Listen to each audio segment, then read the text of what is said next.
space for over 50 years here at the Aspen Institute in a nonpartisan, non-ideological kind of dialogue method. What we do is we bring together really smart people, like the folks that we have in the room here today, both on the stage and in the audience, and to talk about the tough issues and find common ground to begin to solve them. Today, we're excited to bring you this event in partnership with New Energy America, cleaning up the power and transportation systems. I think that this problem starts with a simple formula. Every ton of greenhouse gas emissions that we put into the atmosphere leads to more warming and more extreme weather events like floods, droughts, hurricanes, and fires. These in turn lead to food and water security, migration, and displaced populations. The good news is that we know how to solve the equation. We need to reduce the input into the system, which is greenhouse gases. And if we're going to get to 80% emissions reductions by mid-century and minimize temperature increases, then we need to start with the electricity sector. Today, we've got 3 leaders from the electricity sector to talk about what they're doing. Before I introduce each of the panelists, I want to draw your attention to the note cards that are on your seat. If you have a question, write it down on the card with your name and organization, and someone will collect it from you, and we'll answer some of the questions towards the end of the session.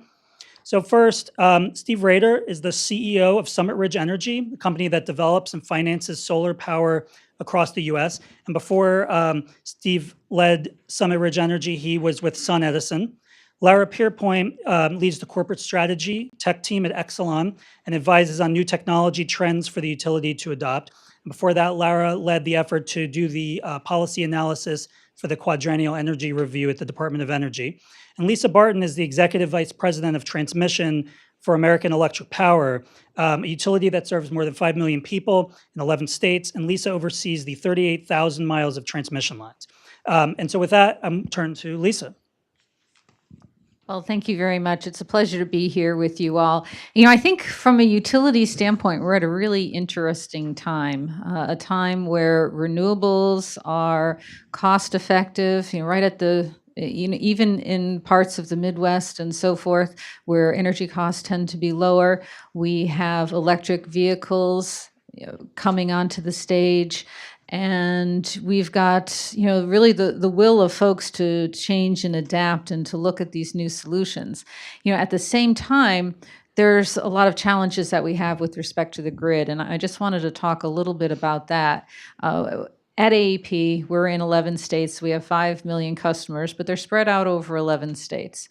And some of the areas are more urban, where we see electric vehicle penetration being far more significant, and other areas such as West Virginia, where you have the challenge of a median income of $48,000 and the fact that we'll see about 30% or so of our customers who can't make their bill payments within 30 days. And so as the utility, one of the things that we're really trying to do is, how do we solve this? How do we solve for a low carbon future? How do we make sure that the grid is resilient enough to take on these electric vehicles? Because it's a different level of reliability that you're going to need to be able to integrate distributed generation, renewables, and electric vehicles. It's one of those things that we've seen actually in Hurricane Harvey. So our service territory was hit there, and some of the folks that I know who had electric vehicles were trapped in their houses. And so we just need to do things a little bit differently. And one of the things that we're trying to do is, look to see how can we displace new generating plants or even some of the old ones with renewable energy. In a lot of these states, I think it's going to take more of a partnership with the federal government, particularly in states that have very low median income levels. Anyway, I look forward to discussing this further. Steve, turning to you. I very much agree with Lisa, by the way. I think we're at somewhat of an inflection point with regards to energy and how we partner with the utilities. I think the good news is that there's a real opportunity at this point to integrate renewables into the energy mix, the broader mix, but it has to be in partnership with the utilities.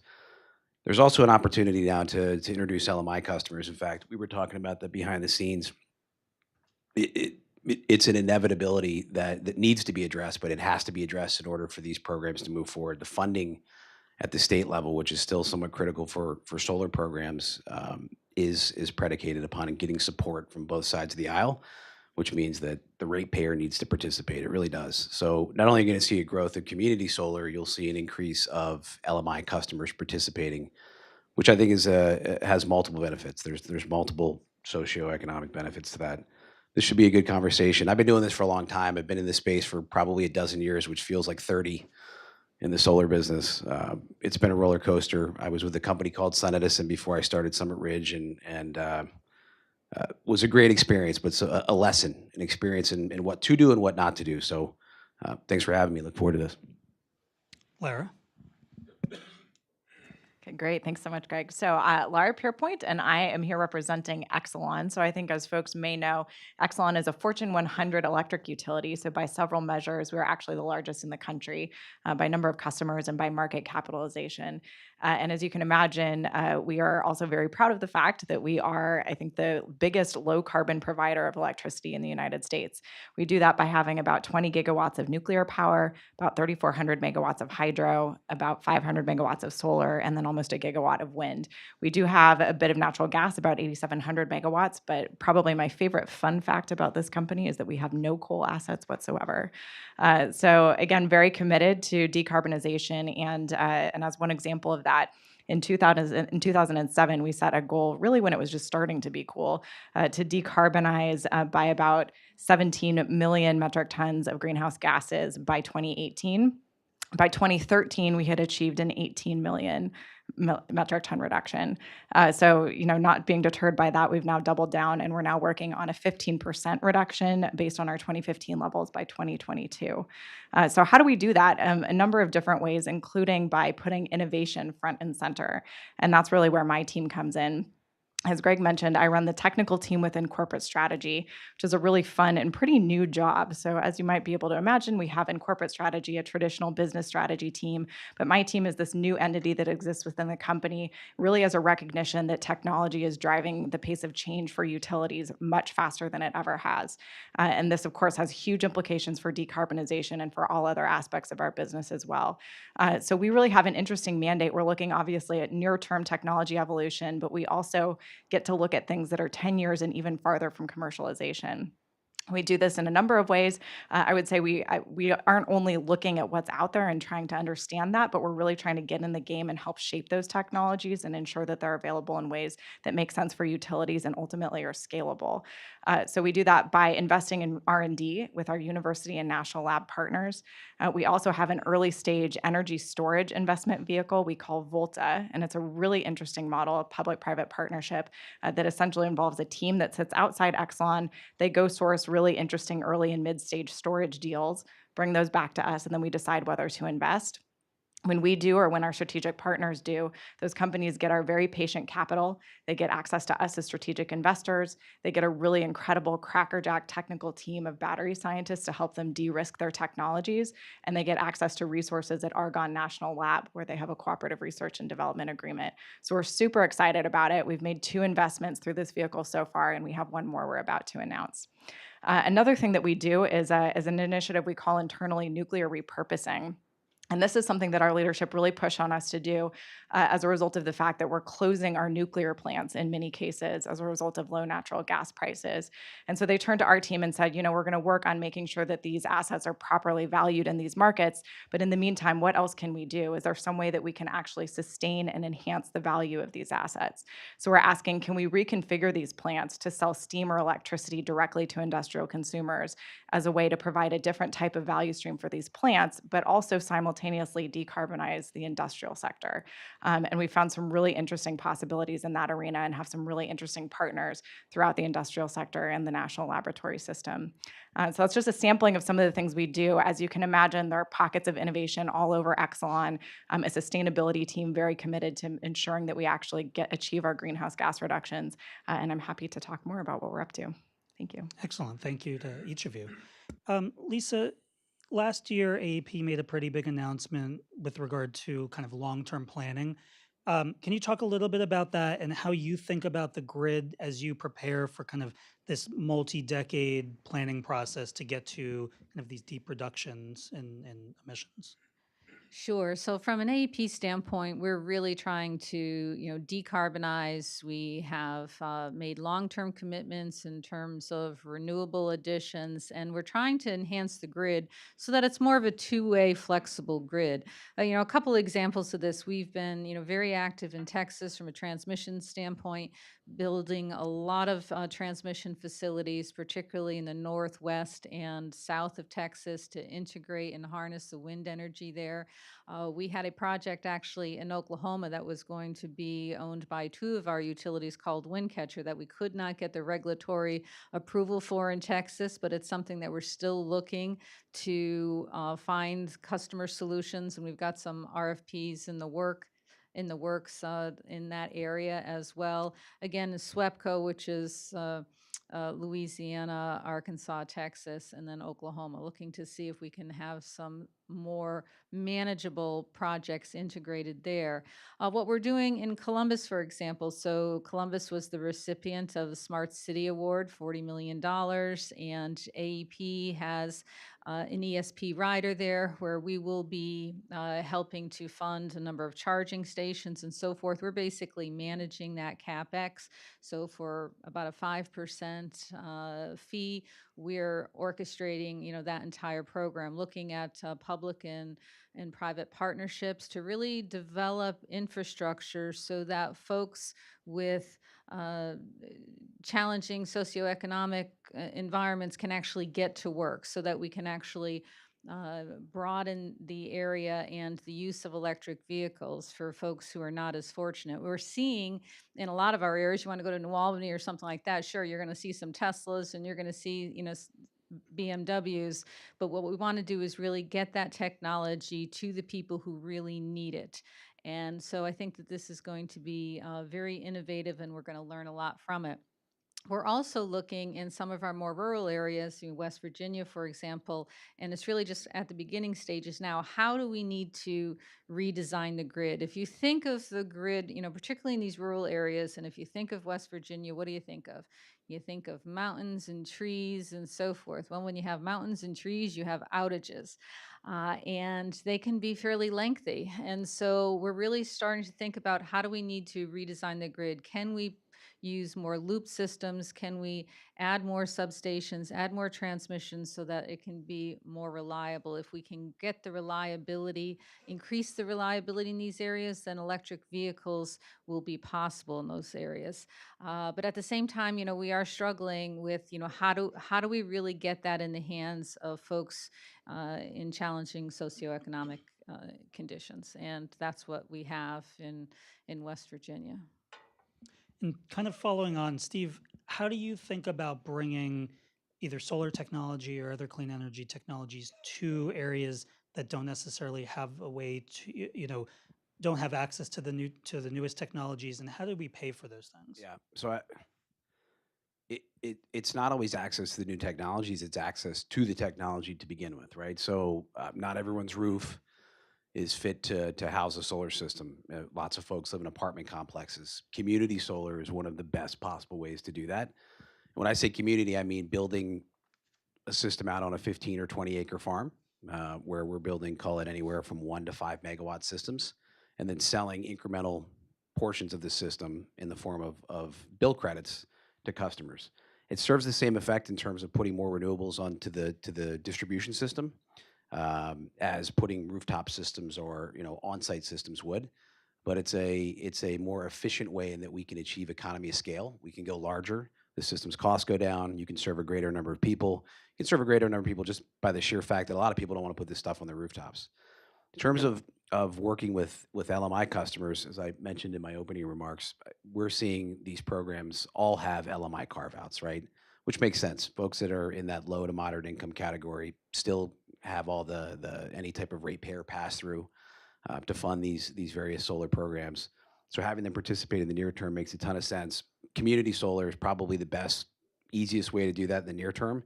And speaking of incentives, I mean, solar, wind, renewables, but just speaking of solar for a second, there's 3 primary benefits, right? One is the cost structure. It's dropped precipitously over the past decade and continues to do so.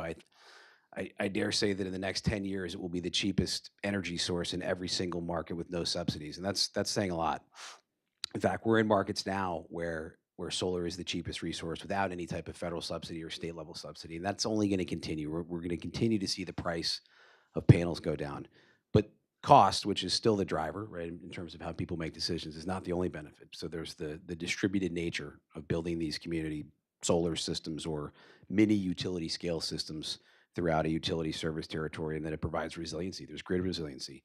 That's often an overlooked aspect of renewables, the security factor. I mean, one of the biggest vulnerabilities of the U.S. right now is our electric grid infrastructure. There's been a handful of very targeted attacks, where one can take a high-powered rifle, shoot the right piece of equipment at the right substation, and you can take an entire town or city down, frankly, for days at a time. That then leads to other potential issues that I don't think I need to describe. Um, the third is the environmental impact.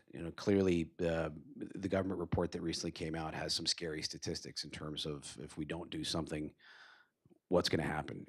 Climate change is not a myth. It's not. It shouldn't be political. It's happening, and the interplay between climate change, the cascading effect, the domino effect, is real, and it doesn't just translate into harsher weather, droughts.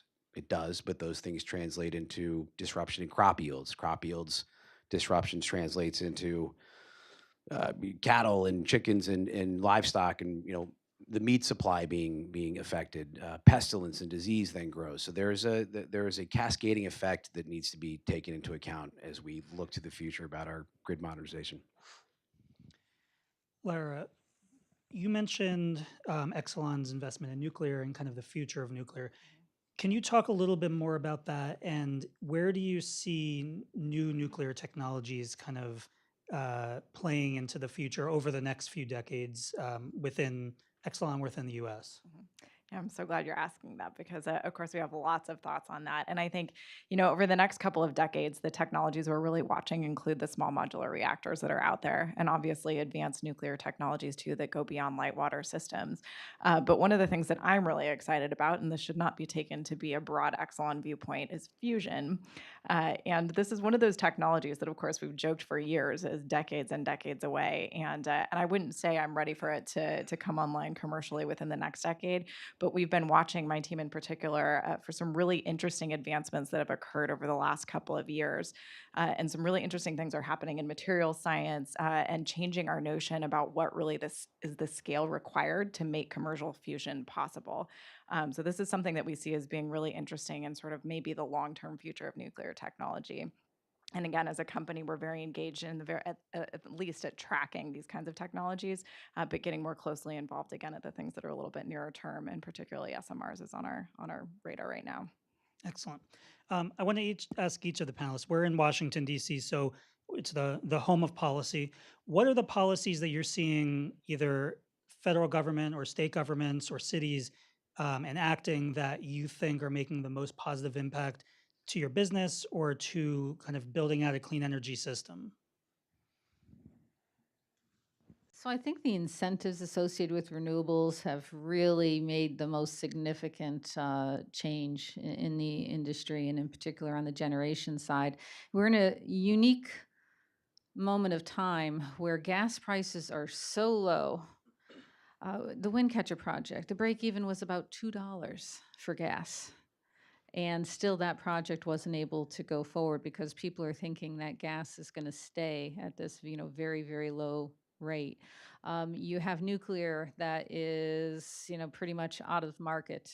You've got coal units that are out of market. And so really it's gas and renewables right now. And so the more I think that can be done, and renewables don't need much of a push, right? They just need a little bit. The fact that folks are still willing to invest in renewables when the tax credits are going away shows you how close this technology really is to being cost effective. The ability to scale it is also, very helpful. On the state and local levels, one of the things that we've seen that's helpful are things like Smart City, when you can get that partnership with the cities to want to change the infrastructure, change the way people live, get to work, enjoy their lives, and so forth. That really is something that's necessary. I think the challenge becomes when everything is coming from the federal government. It's a hurdle. We talked earlier, actually, on the side about the fact that the best incentives are incentives as opposed to a hammer. And as soon as you sit there and you put a hammer out there and you're telling people to do things, somebody's going to say, you don't have the right to tell me what to do. I'm going to sue you. There's lawsuits and so forth. Nobody ever seems to complain when there's a financial incentive with doing something. So, I think the more that we can do in the positive side of things, the more we can do to incent behaviors of utilities and others, the better off we'll be over the long term. So the question is the incentives. What do I think Which policies do you think are the most impactful or the most useful? the investment tax credit in the solar industry? I would be speaking falsely if I said otherwise, that wasn't the most impactful subsidy. Again, the good news is that it's becoming less and less relevant and less needed. It's set to step down over the next handful of years here. In fact, we go from, what is it, Ty? We go to 26% in 2020. So there's an incremental step down from 30%. The cost structure continues to decline. State level participation is also critical, especially in the northern markets where that little extra push is still needed more. The sun doesn't shine as bright.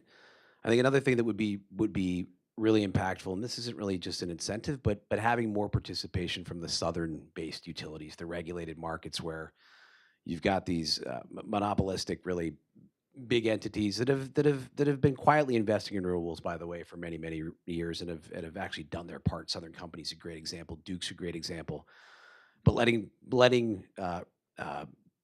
residential customers, commercial customers participate more directly in regulated markets right now in places, and there's several markets in the South where that just aren't open. The sun shines bright, labor is relatively cheap. The economic impact of building a 5 meg system, in the southern part of Georgia, the number of electrons that produces is superior to upstate New York for all the reasons that you guys can guess. So getting more of a partnership, getting more participation from some of the regulated utilities that have been reticent to jump in. And again, I point to Southern Company and Duke as being two great examples of huge Southern utilities that have been, not quietly, but have been actively involved in the space for many years. So I'll agree with what both Lisa and Steve had said and add to that list at the state level, incentives to keep nuclear power plants open. So I alluded a little bit earlier to the importance of valuing these assets in these markets. And I think, as folks probably know, in both Illinois and New York, we've been able to ensure that's the case, and ultimately had plants in both states that we were planning to close down and now are going to be keeping open. And the 3 Mile Island plant is the next one that we've announced for retirement. This is in Pennsylvania for next year. And we're actively involved in trying to find a different solution that ultimately would keep the plant open. And I think it's really important to be clear about the value that these plants bring, and the fact that when you close a nuclear plant, it's forever. And that's a gigawatt in general, sometimes more, of carbon-free power that you're pulling off the grid. So really important to keep moving forward, to keep deploying renewables as quickly as possible. But I think just as important to ensure we don't backslide and lose the carbon-free power we have when we don't need to. And I want to remind everyone, if you have questions, to write them on the note cards, and Kate will come around and pick them up. I want to talk about energy efficiency. Kind of from the utility point of view, what are the things that you can do to incent customers to be more energy efficient? What are the programs that you have in place or that you've thought about putting in place that can get individuals kind of involved in the energy process? So I'm actually going to talk about it from a slightly different vantage point. So in Kentucky, one of the things that we found is that our customer base was incredibly very low income. And what we were finding is that they were actually paying for and subsidizing a lot of the energy efficiency programs that were basically, the money was given to a few, and the many, and most of them, trailers and so forth, are paying for that. And so we actually went to the state and we pulled that energy efficiency program. So that's not a typical answer. What we're doing in other areas, of course, are all the more traditional things, going in and making sure that people's, windows are tight, that they're using the most, energy efficient mechanical systems in the house, lighting and so forth. And we obviously do a lot with the commercial industrial sector. But I mean, the problem that you have in Kentucky is really a socioeconomic problem. And that's one of the things I think as a country we're going to have to figure out how to embrace. If you really look at the map of the US, you've got your higher price energy markets along the coast. You've got your wind and your solar pretty much in the western center of the country. And then you've got just very a lot of poor areas without a lot of jobs, and the jobs that they have are nuclear plants or coal plants. And it becomes very difficult to get to this decarbonized future until we attack that situation, until we address the loss of jobs in these very challenging areas. So, anyway, it's a little backwards way of answering that question, but I thought it needed to be said. So I'll mention a couple of things that we're doing. I mean, I think, you mentioned policies a little bit earlier, and I think by far one of the most important things we've done is decouple our revenue from just the, raw selling kilowatt hours. And so that combined with energy efficiency targets in many of the states in which our utilities operate has really allowed us to drive to pretty deep energy efficiency retrofits. But I think there's a lot more to be done in that regard. So one of the things that we're doing, ComEd, which is one of our utilities based in Chicago, recently, I would say about 2 years ago, launched what they call the ComEd Marketplace. And so this is a place where consumers can go, again, on an individual level and actually buy energy efficient products. And the rebate that we offer is already baked into those sales. So we're doing things like that to really try to reduce the transaction costs for each individual consumer to make those more energy efficient choices. And we have a really active conversation right now about what else we can do in that regard. How do we really bring this to deeper retrofits and ensure that consumers ultimately can get there more quickly? Steve, did you want to add in?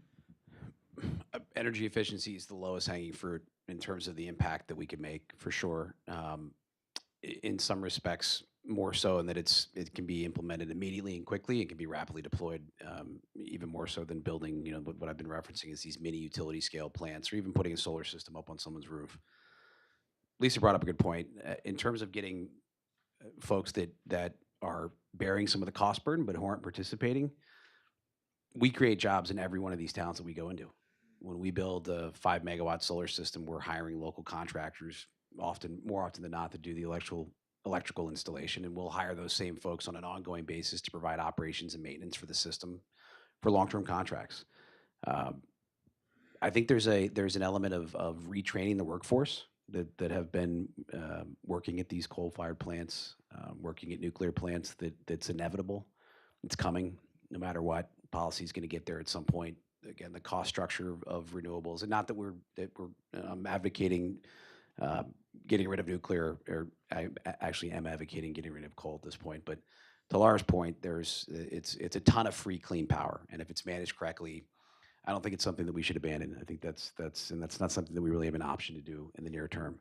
But there is a chance to retrain a large portion of the utility workforce that may find themselves out of jobs in the near future. And I think even so in rural areas. I think, we're hoping that some of these community-based programs that have launched in New York, Massachusetts, Illinois, we're a very active participant in ComEd's upcoming program, which is a whole other conversation, but we're excited that that's going to be opening in January. The scads of markets are opening up where there's very community-based programs, and again, I'm excited in the future to see some of the regulated markets, more the southern utilities embrace this. What role is carbon capture and storage going to play in the clean energy future? It's kind of an open. I don't know that it's going to have much of one. It is so costly. It really is. I mean, I think, and even coal-fired plants right now are struggling with maintaining their costs simply because of the very high capital costs associated with scrubbers and so forth. So I think what you'll see is these plants closing. You won't see folks investing in trying to capture that. Yeah, I mean, I think I sort of agree. This is one of the more challenging technologies. I think there's a bit of an uphill battle in terms of making sure that the cost structure ultimately makes sense. I will say one of the things that we're watching very carefully is actually the utilization piece of the equation. And so, one example of a way in which we're getting more directly involved is with our net power plant down in Texas. So, this is a partnership that we put together to actually build a natural gas plant that ultimately is going to be sequestering and pulling out its carbon dioxide and providing it at very high quality to industrial uses. So I think those sorts of arrangements are possible. I think there are still some big questions around how big those markets actually are, but it's definitely something we're keeping track of. Yeah, I don't think I see much of a future for carbon capture. We're talking about Mhm. retrofitting of coal-fired plants and whatnot. The cost structure is not there. The markets, once the market becomes efficient in one technology and it's highly underratable, if that's a word, um, as renewables have and other sources have, gas plants, I don't think there's a future.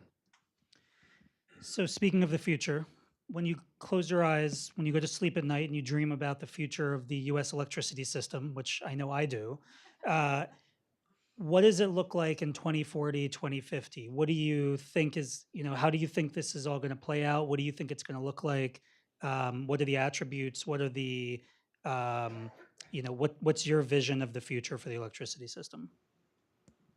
So I think it's a lot cleaner. I think it's a lot more adaptable. I think that you're going to have far more distributed energy resources. They're going to be deeply embedded within the distribution system, not just tied to the transmission system. You're going to see storage and possibly electric cars in the evening, basically putting power onto the grid.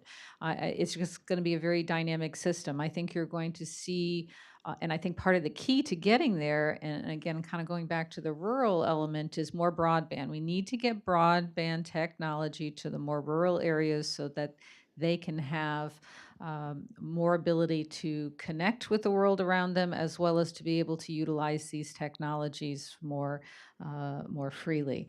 And so I think it's going to be an exciting 20 or 30 years here. I agree with Lisa. I think if you look at the Tesla vision, for instance, I don't know if anyone's seen the rooftop shingle product that they have. I don't know how well it's doing commercially right now, but man, is it slick, right? You get to a point where California is moving this direction, where all new homes have roofs that are built out of solar shingle panels, and you've got your electric car that serves as a de facto battery in the evening that can then put energy back onto the grid and participate in ancillary service markets like frequency regulation. You've got your battery wall on the garage. It will be highly more distributed, which again, there's a national security component to that as well. I think we want to move in that direction. I'm not sure the wires will be gone, but I think you'll be looking at a more flexible, dynamic, highly distributed energy grid. Yeah, I think I'll just agree entirely with that. I think certainly more distribution makes sense. I think that's the big question is exactly how much more distributed does the grid get? I think there's still a role for centralized generation. I think there's still a role for wires.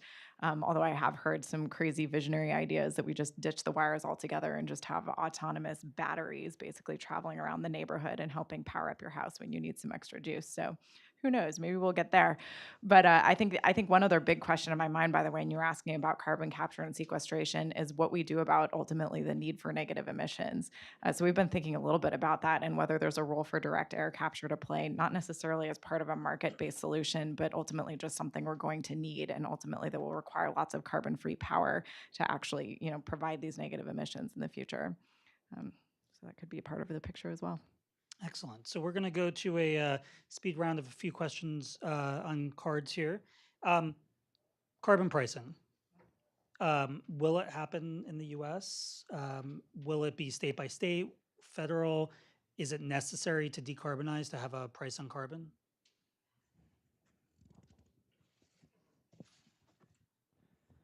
I feel like it's been tried, right? I mean, and there's been probably 12 different iterations of trying to do it. But then again, I don't follow it as closely, so I don't think that's the way that will reduce our carbon footprint necessarily. That could be an uninformed view, though. So You know, I think it could be. There's a whole number of different ways of getting to the future. I again tend to think that if we do things where we're incenting behavior instead of trying to tax things and so forth, we'll get there sooner because we'll get there with less litigation and so forth. You know, when I think about, the Clean Power Plan and so forth, there were a number of utilities, AEP included, that invested billions of dollars into scrubbers.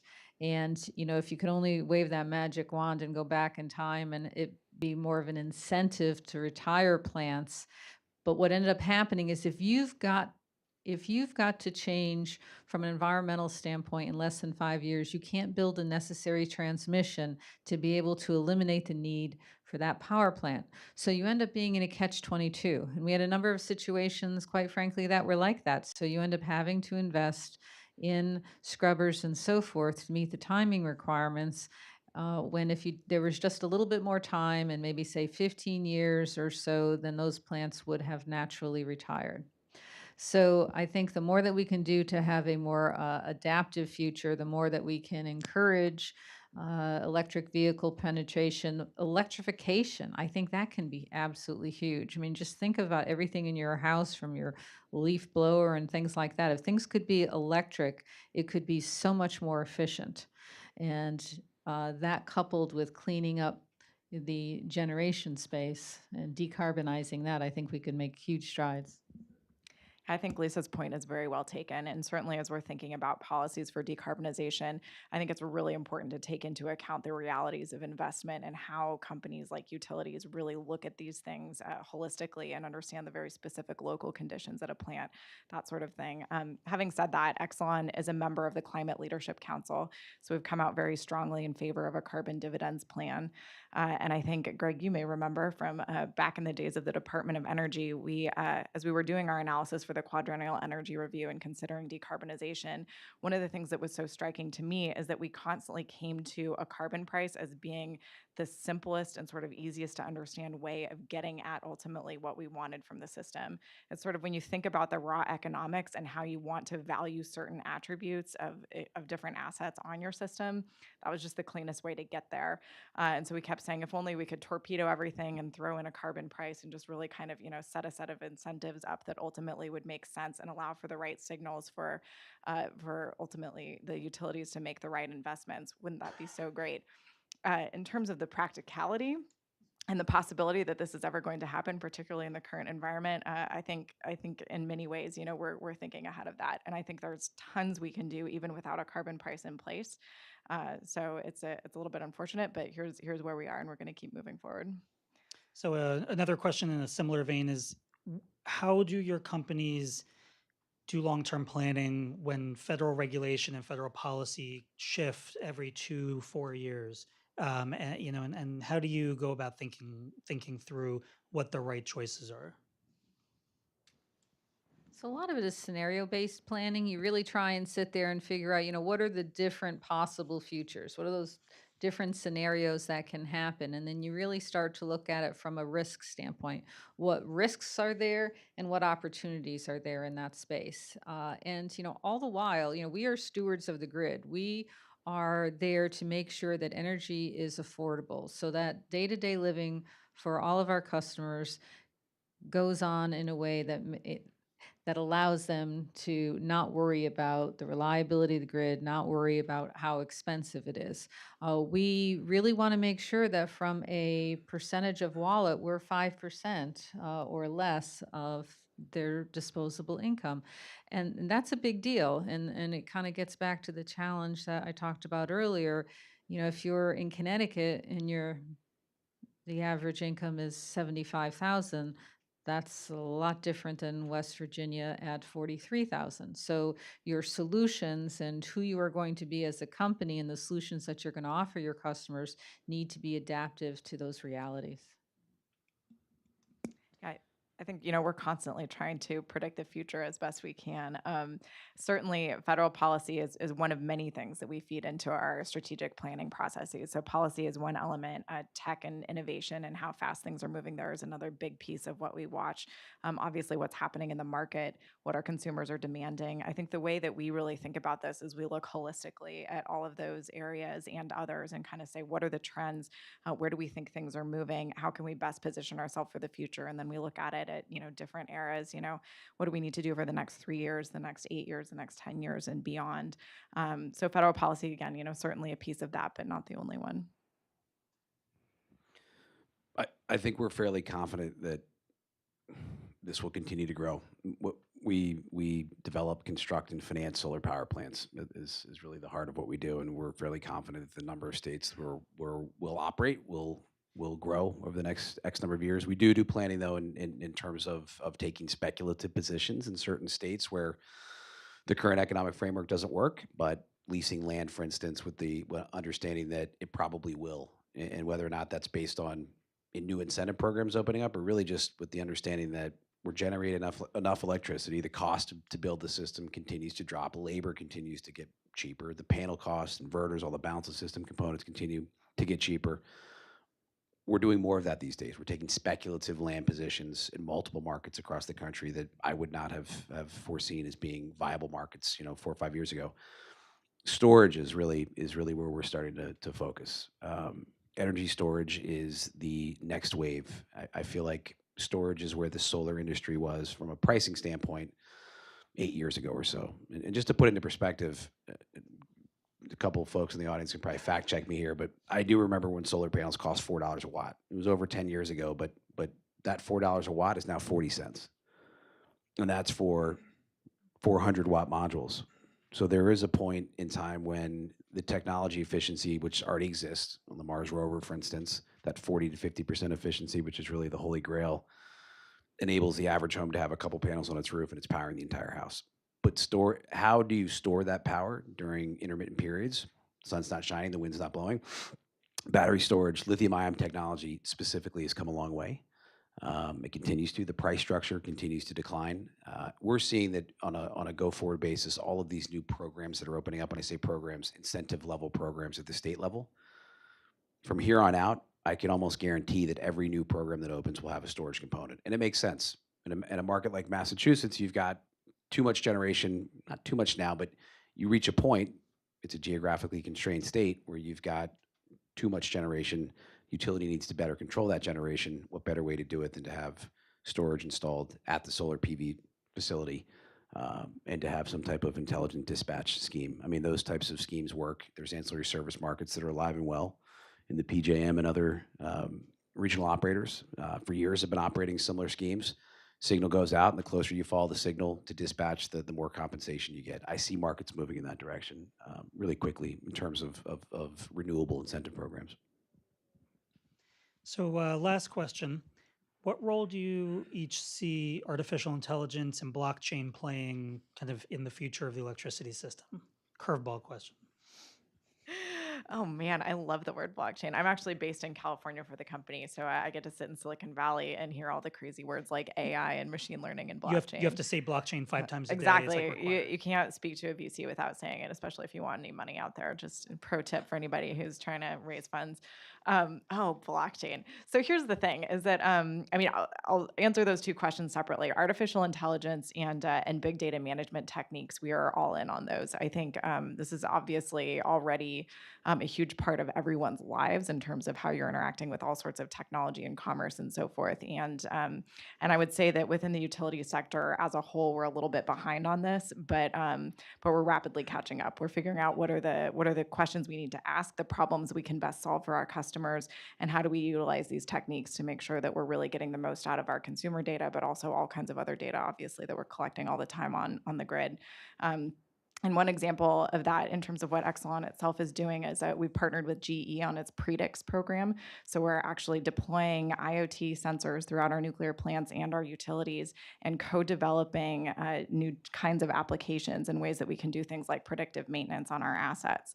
So again, I think you're just going to see all of this, snowballing, that not only are we going to be better utilizing the data we already collect, but we're going to be collecting more of it and finding new ways that we can serve our customers and reduce costs and enhance efficiencies. So super excited about all of that work. Blockchain is a funny little thing. The way that I think about blockchain is that it's a means to an end. It serves a particular purpose, really in connecting certain types of transactions where you need that trust in the middle. And so I think it's really interesting and obviously serves an important function in things like, Bitcoin and certain new types of currency markets, those sorts of transactions. And I think to be quite frank, there's a lot of hype right now about its applicability within the energy sector. I think, we certainly talk about transactive energy and peer-to-peer trading and all sorts of things like that. And I think we're watching those things carefully. But I think this is sort of less a question around the technology development specifically around blockchain and kind of the software connective tissue of all of this, and more a question around how do you really set up those markets? What are the incentives for people to participate? How do the value streams flow? And how does this actually improve on the existing system? And so I think there's just so much to be discussed and asked and answered in those kinds of questions before we get to blockchain as a piece of any sort of real utility architecture or solution. Having said that, we're obviously very invested and very involved in some of those discussions and working with other utilities to answer some of these kinds of questions. But I think it's a little bit further out there in terms of how exactly we participate or utilize that technology and what we do. Further out than fusion? Yes. So I think Laura did a great job of answering that question. I think a couple of examples that I would just highlight are virtual reality. So we've got, VR glasses that we're using in the office to help our linemen and train our linemen in terms of work that they need to do out there on the system. We're using it to model stations during the construction side to make sure that everything is actually in the right place and you can drive a truck through and so forth. I mean, there's a lot more to substation design sometimes than people would think. We're using artificial intelligence to predict outages and to predict failures and so forth. And so we're taking transformers, breakers offline before that there's an incident there. We're also looking at it to predict storms and to be able to determine how many people are we going to need to send to a particular area and things like that. When it comes to blockchain, I scratch my head a little bit on that one. If I were to just imagine in the future, I think when we talk about this very versatile, distributed, and highly integrated system in the future, I think blockchain will have that ability to move dollars around, trades and so forth. But I think that's still, as Laura indicated, a ways out. It's a little hard to sort through that. I think when we talk about this highly integrated grid and this intelligent grid, the one thing that we're going to need to be ever mindful of is cybersecurity. It is something that, we have a 24/7 desk. People are there all the time. We hire folks to try and attack our own systems and things like that. And that's with a pretty straightforward system. So then you add that complexity of putting distribution, into people's houses, or I should say distributed generation into people's houses and into the distribution system and moving power around and money around that way. We're gonna have to, as an industry and as a nation, do a lot of careful thinking about where that information is held and how are we going to protect that information. I guess when I think blockchain, I think distributed ledger in some respects, hosted. So analogous to some of the things we're doing, there are virtual net metering is alive and well in our space. It's just the concept of building an energy plant in one location and then selling the credits via an administrative process to customers, whether commercial or residential, in another place. I think there's a possibility of opening up a larger market where folks can trade energy. I think there are increasing power wheeling opportunities that are emerging. So for instance, we can build a utility scale plant on the eastern shore of Maryland. We can wheel that power across the ISO, inject at one node, manage our basis risk, come out at another node and sell that power to GE, who may have an office building in downtown Chicago, which happens to be in the PJM. So I see more participation without actually having to install anything at your premises. Um, in terms of artificial intelligence, I think there's a great opportunity to develop predictive analytic tools as to where to site distributed generation that could serve both developers like myself and the utilities to help predict where there may be load constraints down the road or the need for additional generation. In fact, some of the best run programs that we've seen are where the utilities actively put out heat maps, for instance, and say, stay out of these areas, go over here, this is where we need it. It just tends to work better for everyone. So there are tools coming out that help predict the where better, where to put these things, and predicting where the utility may need additional generation. Excellent. Well, please join me in thanking Lisa, Lara, and Steve. We're going to take a quick 5-minute break, and then we're going to have the transportation panel come up to the stage.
I think we're getting close to ready to get going here.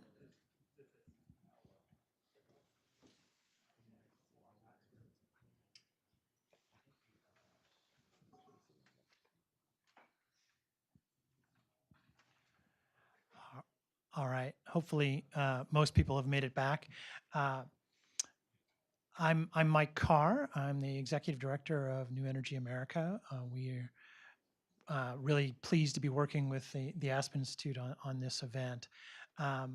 What I'll be doing is we're going to talk about the other big decarbonization opportunity and challenge in the transportation sector. Um, my history is I used to work for the Senate Energy and Natural Resources Committee for about a decade when Senator Bingaman was the chairman. Um, and we worked a lot on these issues in the 2005, 2007 energy bills, and quite a bit through the Recovery Act in 2009. I then went to the Department of Energy and worked with Greg and others on how we were going to implement some of those laws.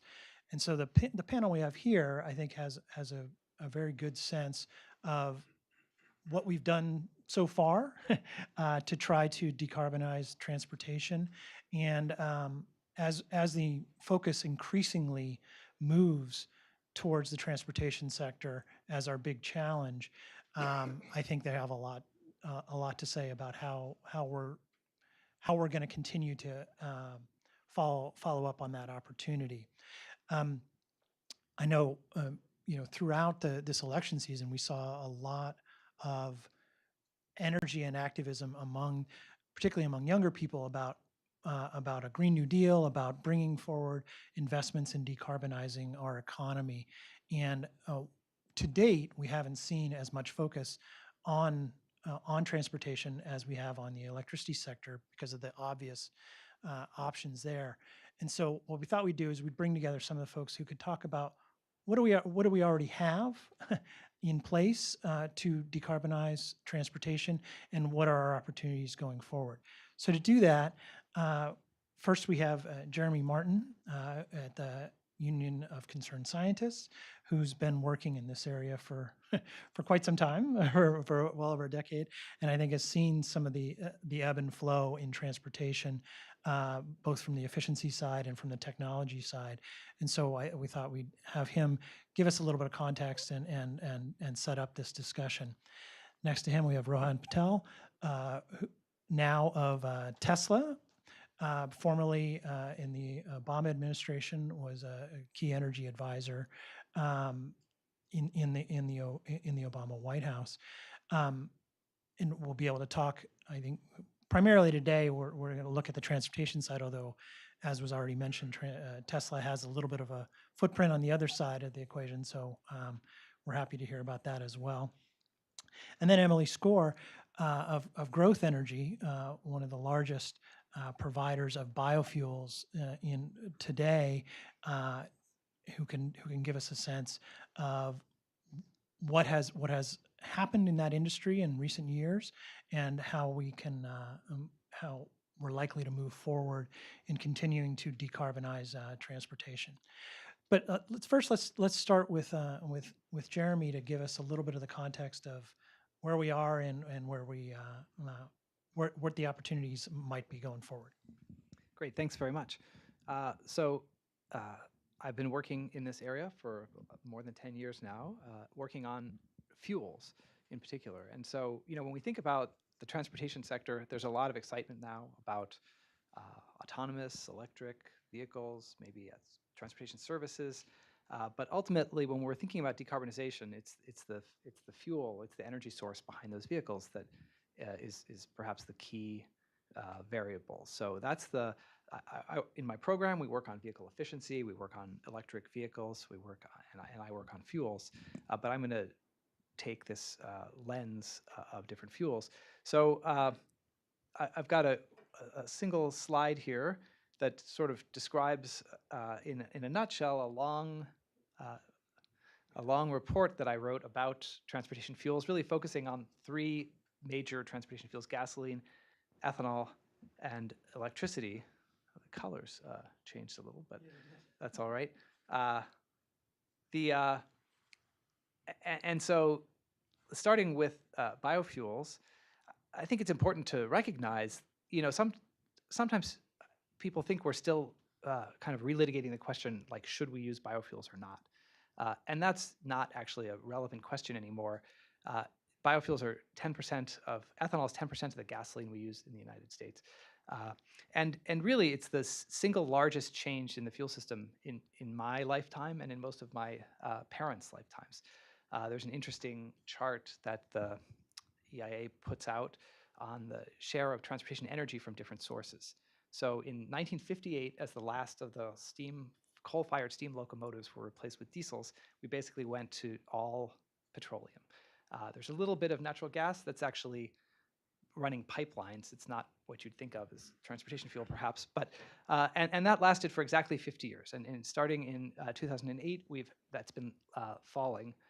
And today, about 5% of the fuel is from biofuels.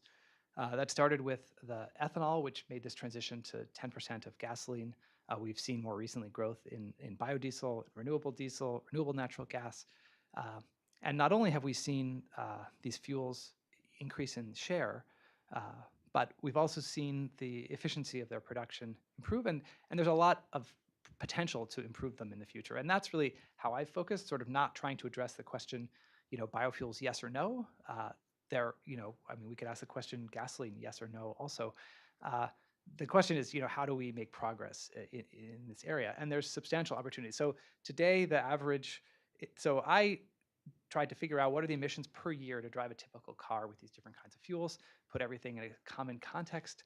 And typical biofuels, less polluting than gasoline. The most efficient plants are substantially cleaner than that. And there's still a lot more potential to reduce emissions from the way biofuels are produced. So that's the biggest change. But certainly when we think about the future of transportation energy, electricity looms very large in everybody's minds. It's a very small share today, but growing quickly and obviously hugely important. I think it's useful to remember that a decade ago, when people talked about peak oil, they were really wondering when supply constraints were going to cripple our economy. And now, pretty much everybody's talking about peak oil in the context of precisely when demand starts to fall. So this is really, and that's because of electricity primarily, well, also because of the supply constraints being eased. But really now the question is, how quickly will demand fall, and what, if it doesn't fall fast enough, it isn't falling fast enough, what is the consequence of that? So with electricity, as with biofuels, it matters a lot where you get your electricity, how the electricity is produced. But even on the typical kind of US average grid, electric vehicles substantially less polluting than a typical gasoline-powered car. And in states which have relatively cleaner grids, it's substantially cleaner than that. And of course, we just had the previous panel thinking about the opportunities to decarbonize the grid. So there's lots of further potential there to bring the emissions associated with driving an electric car down.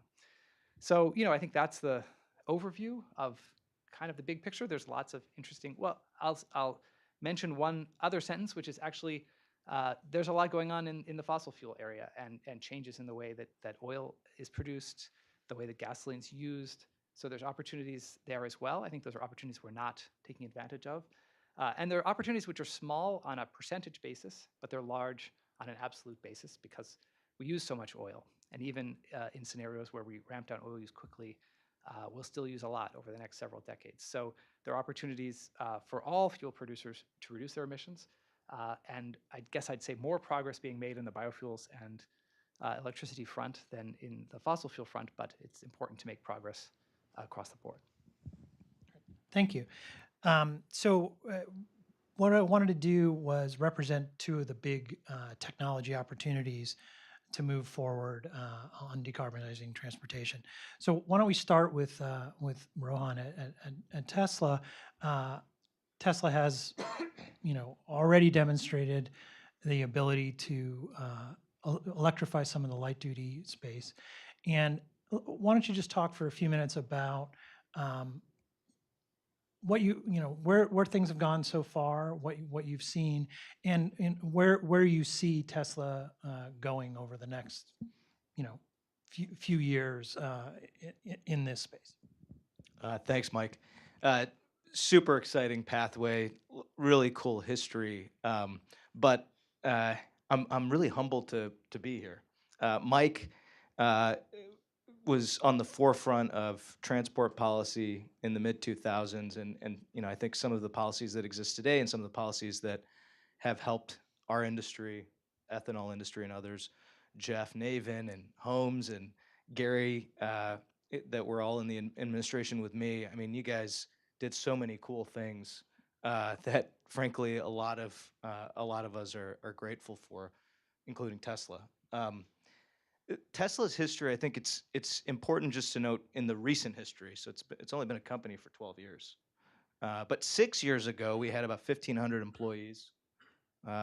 2012 was the first year of the Model S, which is our premium sedan, and we didn't sell that many of those cars. Today we've got 45,000 people that work for Tesla.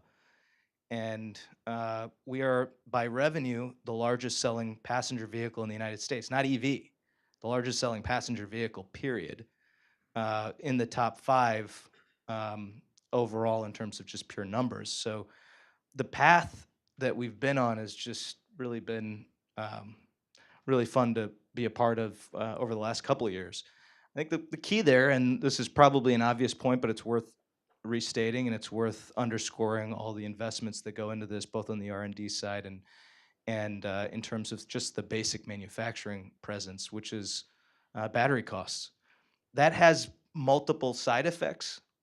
Leave alone the importance of bringing down the costs of the vehicles and reaching new market segments, which we've started to be able to do, and really the Model 3 was the culmination of that secret master plan that Elon Musk put out, which was put on a website right away, so not so secret.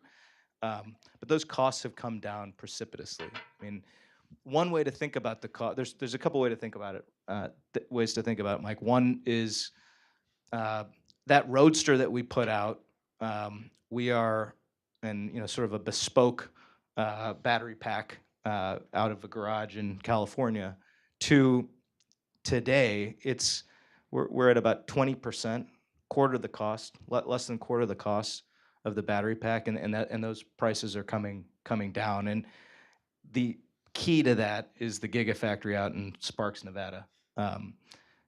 Not that much different than Henry Ford, just thinking about how to manufacture and what we're doing, and the density of the manufacturing itself, the density of the battery itself, and those costs plummeting and reaching new consumers. So then, of course, the side benefit, your previous panel talked a little bit about the cost of storage coming down. The side benefit of the investment in transport and the investment in battery packs means that you're also bringing down the costs of stationary storage and what that can do for the power sector. So super exciting path, lots to dig into there, and really excited about the panel. Great, thank you. So a lot of what's interesting, I think, about electrification is looking off into the future, and a lot of estimating about where those trajectories go. But to look at shifting for a moment to ethanol and biofuels in general, in 2007, when we worked on really starting the RFS, or taking the RFS to the next level, I should say, it was really the first time that we looked at biofuels in a more holistic way. What can it really provide from a climate standpoint? What did it really look like? And it was a relatively nascent industry at that point, and there weren't a lot of standards. There wasn't a lot of thought about the technology of how do we produce these biofuels, and what can they really provide to the transportation system. It was really just thought of as an oxygenate and sort of an add-on. Emily, maybe you could talk for a little bit about how the industry has grown in that intervening 10, 11 years, and sort of where you've moved technologically over that time period. Sure, Mike. It's a pleasure to be here.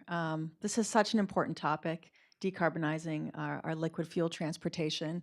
And I think important to keep in mind as we have this domestic and global conversation is you've got to look at immediate and mid and long-term goals and your ability to make some immediate changes in midterm and long-term. All right, the good news when it comes to biofuels like ethanol, it is a climate solution in effect today. As Jeremy said, 10% of the gasoline used in cars today is made with ethanol. Most people don't know that, and that's okay. As a result of that 10%, we are reducing greenhouse gas emissions by 43%. 43% reduction, and that's standard starch-based ethanol. That's made from the starch in the corn plant. According to USDA, just the efficiencies, the continued efficiencies that we're seeing on the production side at the manufacturing facilities, we're going to hit about 50% greenhouse gas reduction by 2022. Now, when you look on the advanced technology side, so second generation ethanol, this is cellulosic ethanol made from agricultural waste, all the stuff left over in the field after you've taken the harvest in, that's 100% greenhouse gas reduction. So that's the potential. So the good news is we've actually made a tremendous impact in terms of reducing the carbon footprint when it comes to liquid transportation fuel. The better news is we've got a lot of space to grow there. The renewable fuel standard was really critical in terms of allowing this renewable source of energy to get into the marketplace. If you look at the petroleum industry and gasoline, it's a closed market. It's not a free market. Any other marketplace, if I come to market with a higher quality, more competitively priced product, I will beat my competitor. I welcome that opportunity. That's not what you have with transportation fuel because the petroleum industry, it's so vertically integrated that we're really blocked from access to the consumer. And so the renewable fuel standard said we as a nation have a commitment. We're going to blend more renewable fuel every year. And that's a good thing. It's good for the environment. It's good for human health. And it's good for the rural economy as well. So we've made a lot of progress there. 30 states are now offering a 15% ethanol blend.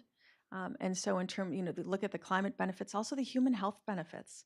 The more ethanol you use, you are literally eliminating the toxic additives in petroleum. So it's high octane, and you can get that octane two ways. You can use petroleum-based products that are known to cause smog. They're carcinogenic, leading to asthma. Or you can use ethanol that doesn't. And so the more ethanol that we use in the domestic fuel supply, that's really the potential. And again, it comes down to on the policy side, some market access issues.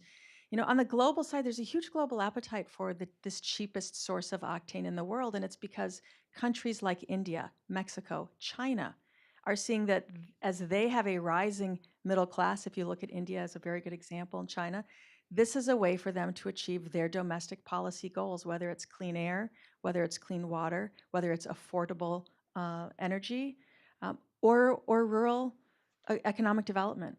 And so China has said we've got a goal of 10% ethanol blend by 2020. Ontario, just a few weeks ago, committed to a 15% blend. Mexico opened its borders and its economy to ethanol for the first time a few years ago, and they're looking at a 10% blend.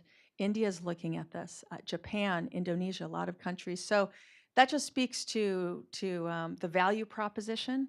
And I think the last point to make, and we can talk more about the efficiencies in terms of how this is being made. Lisa, on the earlier panel, I loved your comment on incentivizing behavior.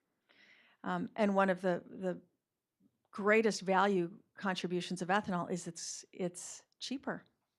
It is cheaper to make and sell ethanol than gasoline. Right now, wholesale ethanol is going to sell about 20 cents cheaper per gallon than gasoline. It's about 90 cents cheaper earlier this year. And that converts into real savings for consumers. So here you have an ability to decarbonize fuel and save consumers money right now. So as I said before, standard gasoline is 10%. Adding 5% ethanol, you save 5 to 10 cents per gallon. So here the consumer has the ability to get something that is better for the environment, cleaner air because we're reducing those particulates, and they're actually putting money back into their pocketbook. So for us, really, the hurdle is it's on the policy side and continued access to the marketplace. So just to follow up on that a little bit, Jeremy, I think maybe to help contextualize this a little bit, we have both of these technologies, and sort of forward looking, what can we do? But can you talk just for a minute about the size? Just give us some sense of the scope of the challenge that we're looking for when we're really talking about decarbonizing the transportation sector. And I was struck by on your chart that there was room to grow in both electrification of transport and in production of biofuels. How, how do you see those fitting together going forward? Sure, that's a great point. Well, the first thing to say on the magnitude of the challenge, actually, I'm surprised nobody's mentioned this already, but right, so last year, emissions from transportation surpassed emissions from electricity generation.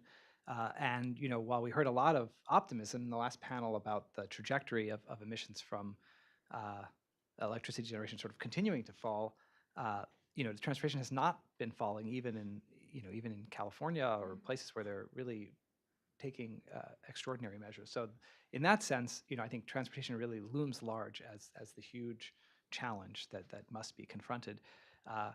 And in that context, I mean, sometimes, just yesterday in the Des Moines Register, we get these sort of, like electric vehicles are a threat to ethanol sort of, and this is like the silliest thing. It's in some respects hard to take seriously because, of course, the task of replacing petroleum is so massive that it actually dwarfs. I mean, in a lot of respects, right? We get in these big questions about like how much biofuels is realistic, and I'll say replacing all the petroleum with biofuels is totally inconceivable. That's not realistic. So the number is much smaller than that, and likewise, the speed at which we can completely electrify transportation is not something where we can just say, well, forget about everything else. In fact, so there's room for everybody to contribute, and I do think there are different. One of the things I've learned is that biofuels have been very successful in certain markets, and it's been much more challenging in other markets. And they're inherent, so as a source of octane, Emily alluded to, ethanol's shown sort of unique value, a value proposition. So in light duty vehicles, electrification is taking off faster than in heavy duty. So I think we're not going to see not the same solutions applied everywhere, but there's certainly the growth potential on both sides is quite large. Well, Mike, let me, if I can build off of that a little bit. We share a lot of things in common. Emily and I, we were just talking about at the coffee maker over there, how we're both on the Montessori school board, separate schools, but both on the school board. I work for a number of Midwest politicians, so I've been to countless ethanol facilities. I'm sure many that we've both been to that share this. And over the last number of years, and certainly over the last couple of decades, we've both had to face a lot of BS from the oil industry. So I think some of what you mentioned is what we are seeing an increasing amount of, a distortion, frankly, just flat out lies about some of the technologies, the costs, where things are headed, and we'll continue to see that. And I think what really will win out, the previous panel talked about this, what wins out is the consumer acceptance, the consumer demand, the costs, and the comparative value. And in all of those categories, I'm certain that this will be an obvious choice to consumers. I would just add, it isn't a matter of either or. And we were troubled by that op-ed, actually, because that's not the mentality that we need. It's not constructive. It really is looking at short, mid, long-term solutions. There's ample room for growth and ample opportunity. So it isn't really a matter of either or. I think that's an important takeaway. Right. Well, I wanted to actually build on that a little bit. Well, just to start with you, Rohan. When we did a lot of the modeling of electrification 10 years ago, say, it showed up in most of the models as sort of a niche product, right? And with a very slow adoption curve. And I think we've seen a lot of things change that have changed the opportunity for electrification. What do you see now? You know, that's changed about where you think consumers are going to be interested in electrification, and where are sort of the near-term opportunities? So we've done our own look at this from a market research perspective, but there's public data on this as well. An overwhelming number of Americans want their next car to be electric in some form or fashion. Whether or not they will buy an electric car is a different story, but they would like their car to be electric. So that's first. Second, what's the limiting factor? What are the limiting factors here? There's a couple that are obvious. We've talked about them already. There's a couple that are not so obvious. The entire infrastructure in the American automotive industry is designed both in terms of manufacturing and distribution of vehicles for fossil vehicles. Even the incentive at the end of the chain, when you're actually going to buy the car, does not match up with an electric vehicle, in that most of your profit motive from a dealership is in the service or in the financing of those vehicles. Tesla has zero profit on either of those two things, and we sell directly. So the entire manufacturing and distribution system for all other automotive entities other than us is not shaped in the right way. And so you're seeing some of the growing pains already, but this is going to take a while. We don't have the capacity in that Nevada battery factory, which is I encourage anyone who can get out there. It's really cool to see what's happened there. In very short order, it'll be the largest manufacturing facility in the world. But even the largest manufacturing facility in the world, which makes more than half of the world's battery capacity, is not sufficient by any stretch to get to a large enough percentage of the yearly fleet turnover. So we've got to see other folks stepping up their game, and we have started to see some of those investments, but those investments will take time to mature, both in terms of R&D, manufacturing, efficiency, and distribution. And so all of those things are limiting factors. I think part of the reason why we have an advantage in the marketplace right now is because of some of those items. So I think, to your point, how long will it take? What's the time horizon? I don't think anybody thought we would be the largest selling. Certainly, EIA and EPA and DOT did not see this. Even our own, when we were in the administration, did not see Tesla being the largest passenger vehicle seller in the country. That seemed almost that sounds implausible even today. So I think the trajectory is going to be quick. The other really important part about EVs, and this is true of almost every EV, but NHTSA tested the Model 3 in terms of safety, and any type of safety you look at, is the best tested car in their history. And there's fundamental reasons for that. The fact that the battery pack is low to the ground and is fairly heavy makes your car, it's hard to roll over. The fact that you don't have an engine block means that you've got a much bigger crumple zone. So there's some basics of an EV that make it really attractive to those folks that have a family, are looking to make sure that their car is as safe as is humanly possible. And so I think some of those factors are reasons why you're going to see a quick adoption, but there are limiting factors. So to follow up on those limiting factors, I mean, even with a lot of adoption, we're still talking about hundreds of millions of internal combustion engines running around here in the United States. Two things that are maybe a little bit related, Emily, I'd like to dig into. One is, you talked about the cost structure of ethanol and how it does provide a consumer advantage, but it's hard for consumers to see it, to really get the opportunity to take advantage of it. You talk a little bit about how that's being masked today and how we might be able to show the consumers that advantage in the future. And then relatedly, where do you see the technological opportunity also to advance the carbon reduction potential of the ethanol we're using today, and where can we push that forward again for all those hundreds of millions of vehicles that are still going to be out there for a few decades? All right. So for the consumer piece, I mean, really what the consumer is looking for, and this speaks to the appetite for Tesla as well, is choice. In any type of purchase capacity, they're looking for choice. And so what we really want to bring them is more choices at the pump.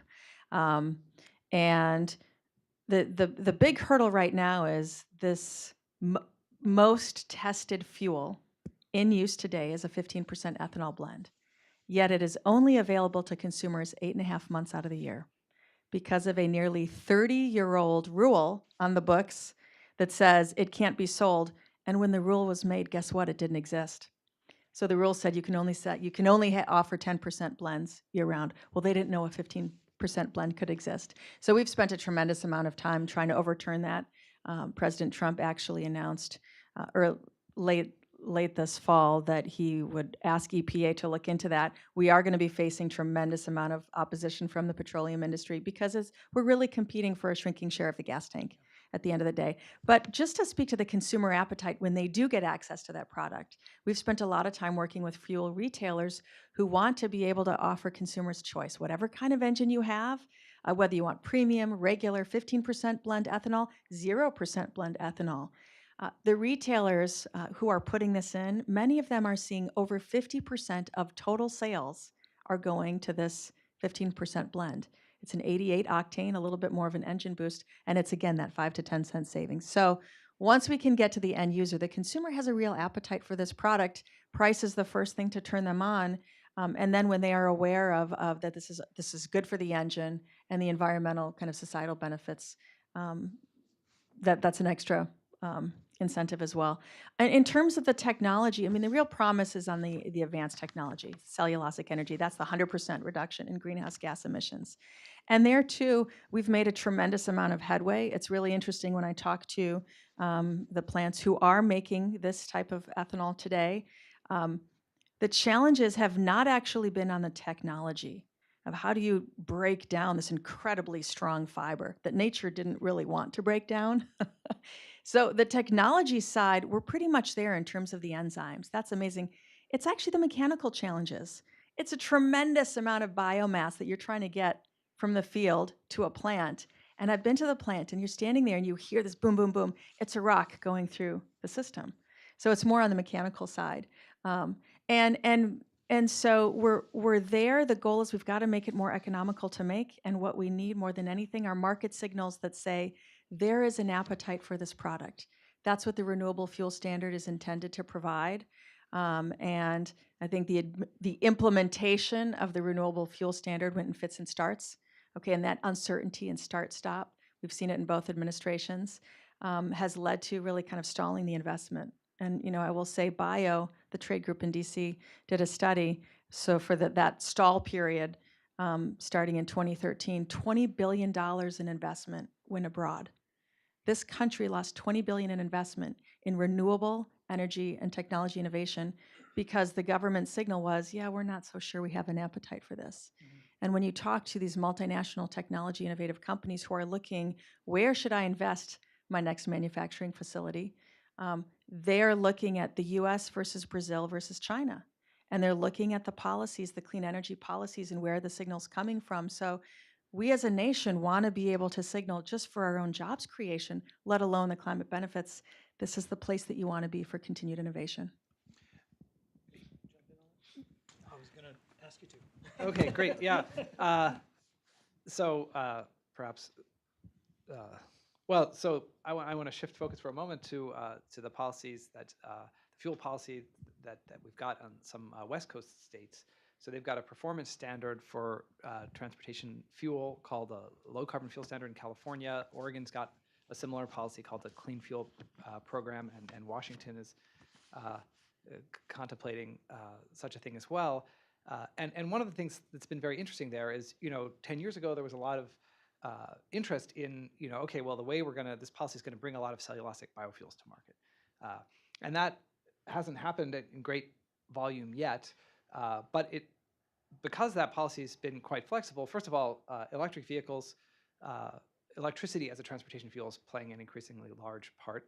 But actually, on the ethanol side, it's been very interesting also because the policy differentiates between different ethanol facilities based on their emissions. And so, an ethanol facility which is more efficient, has a lower score, uses less energy in its production process, and makes more money. And I've heard from numerous ethanol producers in the Midwest.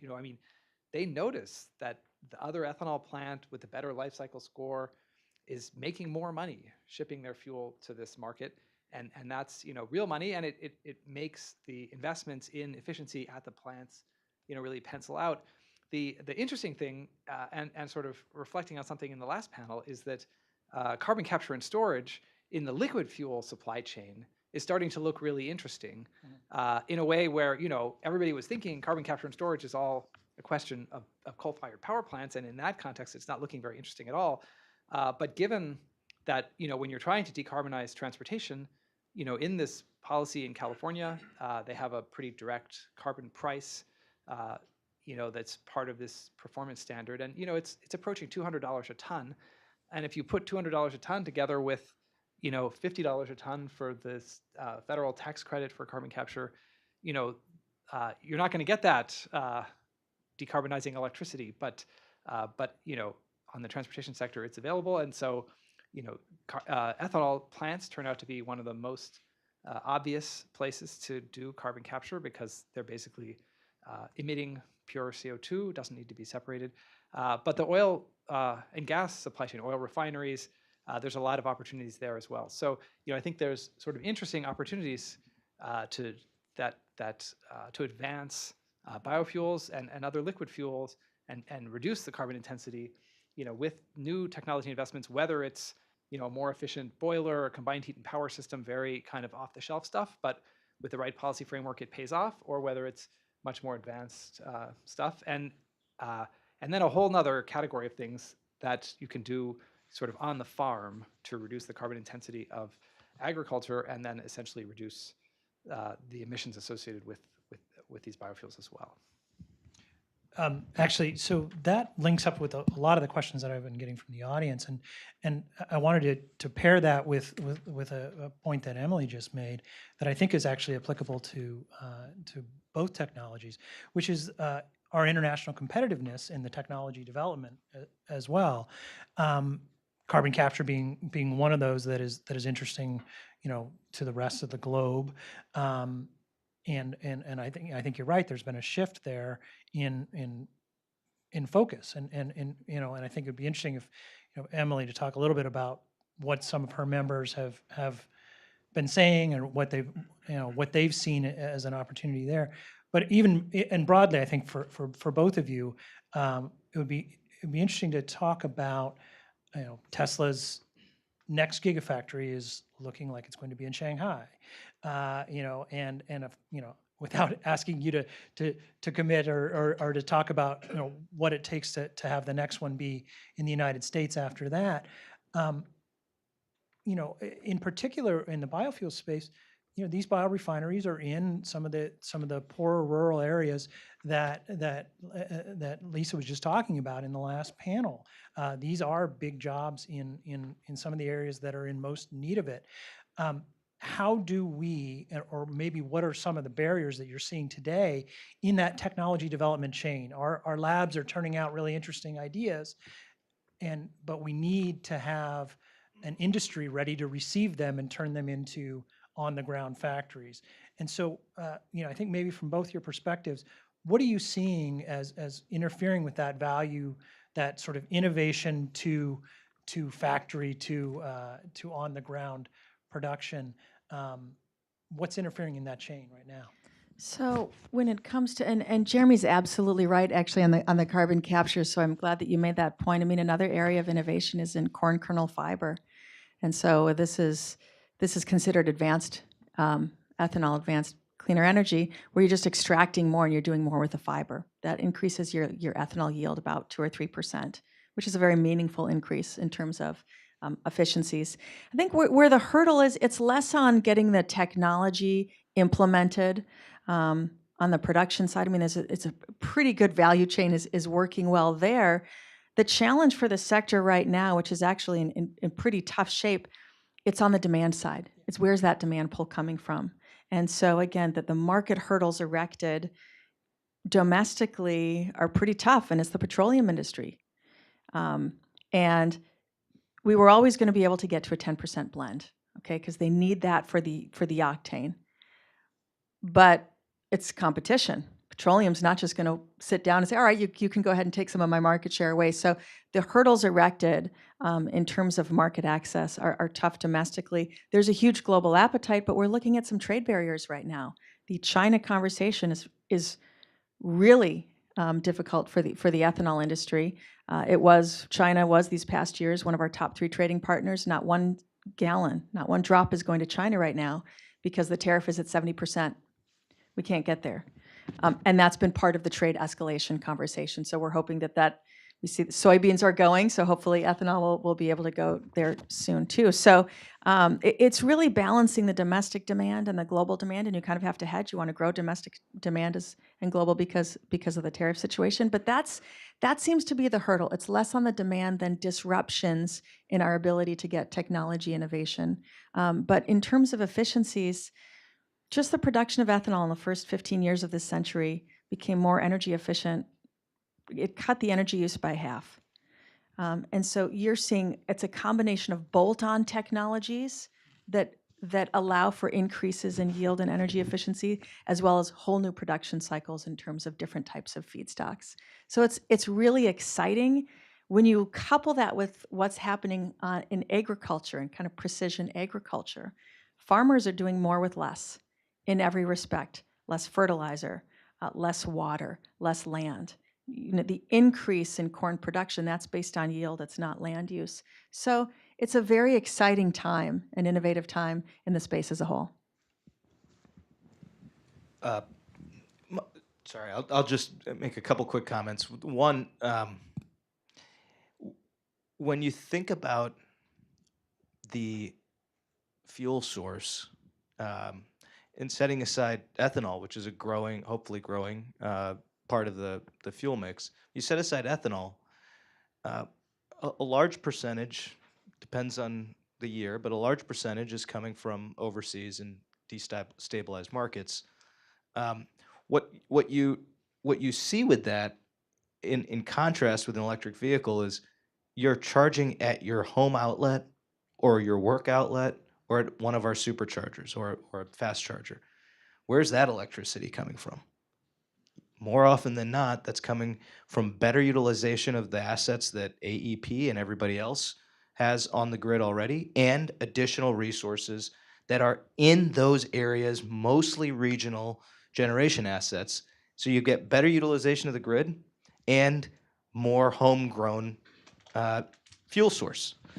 The second thing, and I think this is maybe, I mean, it almost seems too obvious to say, but it's kind of, if you have policies that are incenting electrification, and we're seeing this in nearly every country, of course in Europe, China, both incentives, direct incentives, carbon standards, mandates, entirely banning the internal combustion engine by certain dates. I mean, we are one of the few countries going in the exact opposite direction. Now, you don't have to, be too bright to realize, well, if you're a company trying to figure out where to locate facilities, we only build electric vehicles, so we're going to locate where our customers are. But if you're a company that's thinking about, another automaker thinking about where to locate facilities, and you've got one country going this way and the other country going this way, it's not that hard of a choice. So I don't think a lot of analysis needs to be done on the relative likelihood of where factories get sited, because there's kind of an obvious policy lever that this administration's pulling. Yeah, and I think it's both the sort of the direction, but in a lot of respects, it's just the lack of direction. I mean, it's just sort of the insanity So, I've been for a long time, commenting every year on the EPA's administration of this biofuels policy. But now I find myself, it's almost impossible to comment because they put out a proposal that says one thing, but then they're doing something else entirely through a process which isn't going through a public comment process. So they're basically asking, what's your thought about increasing biofuels by this much when they're actually decreasing biofuels by this much? And, spent a lot of time thinking about global trade in vegetable oil and how that fits in with biodiesel, and it's complicated and nuanced, and it's like, oh, but then throw in a trade war, so suddenly no soybeans are moving. And, it just doesn't even make any sense. Fun times. It's just utter insanity. And so there's a certain point at which, any decision would allow people to react, and this kind of just chases off everybody. But putting aside that level of insanity, there's something in the biofuel space which I think is important to recognize, which is that the structure of the policies that we've had hasn't worked very well for the bigger steps, the bigger investments into technologies which require more investment and more time to bring to market. And so, we've been, I think I wrote this in a report 8 years ago, the investment tax credit framework where you have a level of certainty, 10 or more years out into the future, would make a lot more sense for a company which actually needs to be able to go to its investors and say, like, yeah, it's going to take us some time to get started, but when we do, these are the value of the incentives. And so we've had incentives, whether they're tax credits or annual mandates, where this sort of uncertainty about what's going to happen, and this has been in both administrations, has meant that the things that you have, particularly biodiesel, which is relatively straightforward to make from vegetable oil. There's a big global trade in vegetable oil, so that's what we got. Not that it was the best choice, but it's the choice which can respond most quickly. So, long-term policies, long-term stability is what's really going to be critically important. If you're thinking on the tax side, that looks like investment tax credits, and if you're thinking on the sort of the demand side, I think California's recently extended their low-carbon fuel standard out to 2030. Oregon's got a policy. The Governor Inslee's put out a package in Washington about setting a target. This is a proposal, not enacted in law yet, but talking about 2035. So we really are. It is going to take time to bring these things to market, and to get the new entrants, we need policies that have a longer time horizon, and they don't need to be totally infinite blank checks, but they need to be not so short term. Well, yeah, I mean, particularly you see this in biofuels where, every year it's almost like a new policy. So you don't really know. And I guess that's one thing I wanted to drive at there's a few questions here about transportation writ large, beyond light duty. And I think Jeremy probably could have a few thoughts on that. But it really kind of gets down to this certainty question. What do you think? And maybe this is an easier way for both of you to answer this question from a technology standpoint. Like, what kind of certainty horizon do you need to make the serious investments to, whether it be to try to get into heavy duty trucking or shipping, or for it to be the next generation of biofuels that are going to give us that big greenhouse gas reduction? However, Yeah, I mean, as Jeremy said, it's the certainty of a market, and it doesn't need to be a blank check. It needs to be, because biofuel is a disruptor in liquid fuel. Tesla is a disruptor on the auto side as well. So we need a little bit more runway to be able to succeed. We're not at the point yet where cellulosic biofuel is economical.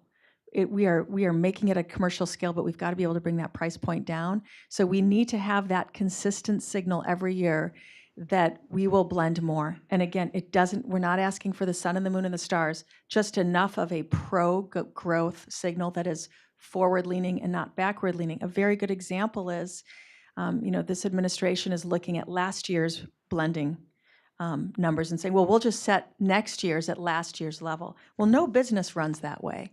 That is a backward-looking policy, not a forward-leaning policy. And so, Jeremy talked about the waivers, which essentially is saying to refiners, here's a get out of jail free card.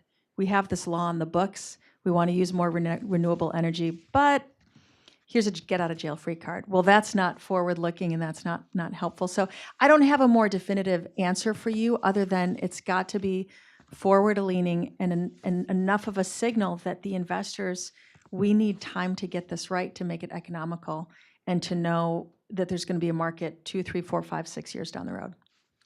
Mike, I think it really depends on the type of transportation you're talking about. So, you know, let's set aside the debate, and it's not really a debate, the fact that the oil industry has been benefiting from plenty of tax breaks and lots of defense protection in terms of shipping routes and all sorts of things. So leave that aside for a second.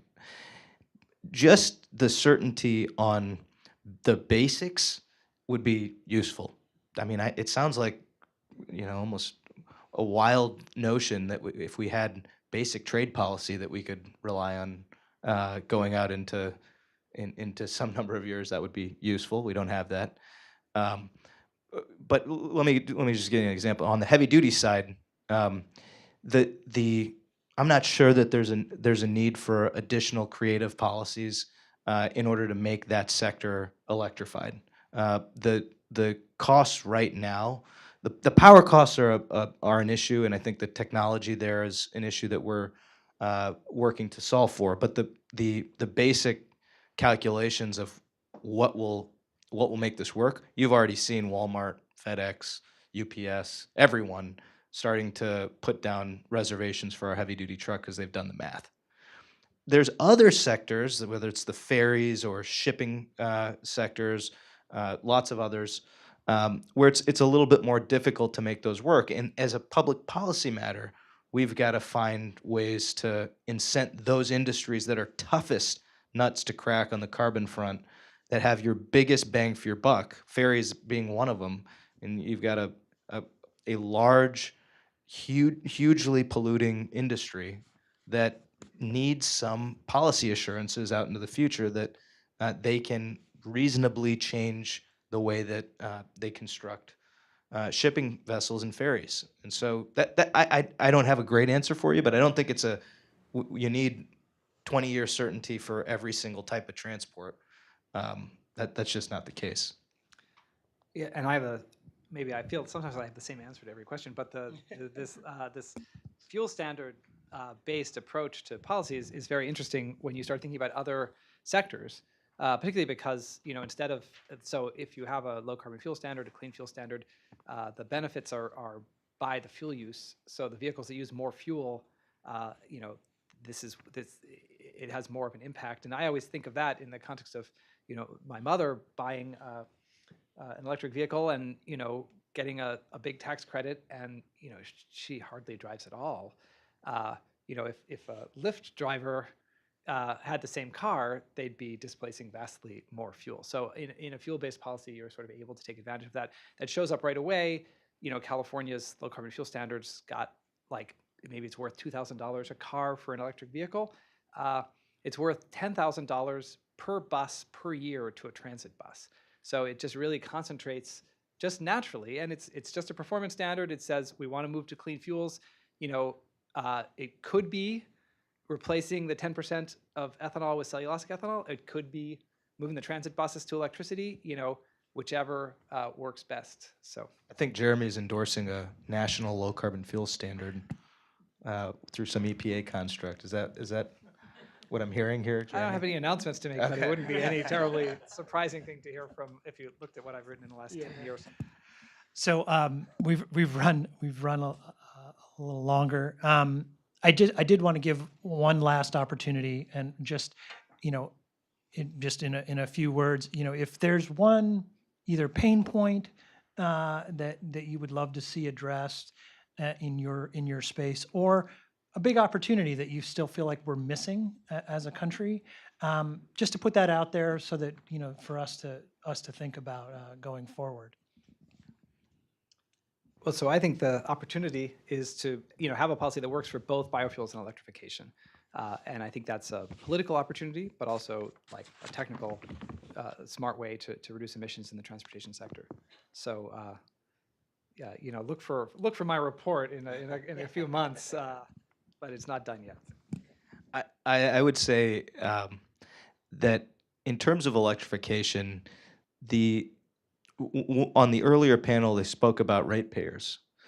And we need to both reinforce and buttress through academic research and R&D and more of a detailed regional and local look at what EVs actually mean to the grid and what they mean for the overall rate base. Why it's important that your neighbor having an EV does not cost you anything. In fact, it makes the grid better for everyone. And but localizing that, regionalizing that, understanding what the fuel mix components are, and in every utility space, they're all different. And so that statement I just made is true for the vast majority of the country, but it's more true in certain places and less true in other places. And understanding that and allowing policymakers a way to also understand that in terms of the investments we make and why we make them, and in an educational way with consumers that aren't buying an EV or aren't buying a car at all anytime soon is I think really important. The pain point for us, I talked about this before, is market access. We're competing not in a free market. So our goal is higher blends. The more ethanol, the better for the environment. Science is resoundingly supportive of that. So that's the real pain point. And I think my comment would be in terms of looking at midterm policy goals and where do we go as a nation. It's very important, as whether it is a tax incentive, whether it's some other type of policy goal that's set out there, that when you're looking at the options and the choices, you have apples to apples comparison. So base it in sound science, do a full life cycle analysis for an apples to apples comparison. That's going to allow, whether it's the states or the federal government, to really put forward the right kind of choices and options for the consumers. And consider too, and I go back to Lisa's point, we've got a greener product that is more affordable. That should be thriving in this marketplace. That speaks to the market hurdles and the need for some policy intervention. Great. Well, thank you very much, all of you, for coming. Thank you to all the panelists. I think it's been really interesting. And, we, through New Energy America in particular, would like to keep this conversation going into the next year. And so we're interested in hearing from all of you in the audience, what you took from this. And we'll keep this conversation going. Have another one. Thank you.